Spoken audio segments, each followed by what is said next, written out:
இங்க ஆயுத பூஜைக்கு வந்து இப்போ பட்டறைக்கு ஒரு 1.5 கிலோ பூவு, அதுக்கு அடுத்தது கடைக்கு ஒரு 1.5 கிலோ பூவு, சாமந்தி பூ பாருங்கள். சாமந்தி பூ வந்து வாங்கின்னு வந்து இப்போ கட்டிகிட்ருக்கோம். நமக்கு வந்து கிலோ வந்து 100 ரூபா தான் எங்கள் ஊரில். உங்கள் ஊரில் எவ்வளோன்னு தெரியல. நம்ம விடிப்பூவாக வாங்கி கட்டினோம்னா கொஞ்சம் கட்டுப்படி ஆகுதுன்னு சொல்லிட்டு கடை ஒன்று, அதுக்கு அடுத்தது பட்டறையும் இருக்குது. 2க்கும் பூஜை போடணும். நாளைக்கு வந்து கடைக்கு போட்டுருவேன், நாளான்னைக்கு வந்து பட்டறைக்கு போடுவோம். அதனால தான் இப்போ பூ வாங்கிட்டு வந்து கட்டிகிட்ருக்கேன். பாருங்கள், நான் கட்டின பூவு அப்புறமா விடிப்பூவு எல்லாம் இருக்குது, காமிக்கிறேன் வாங்க. அழகாக இருக்குது பார்த்தீங்களா சாமந்தி பூ. இதை கட்டிகிட்ருக்கேன்.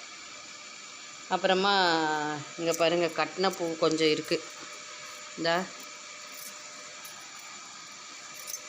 கட்டின பூவு இவ்வளோ இருக்குது, சூப்பராக பார்த்தீங்களா எவ்வளோ அருமையாக இருக்குது. இந்த வீடியோ பிடிச்சிருந்தால் லைக் பண்ணுங்கள், ஷேர் பண்ணுங்கள், சப்ஸ்கிரைப் பண்ணுங்கள்.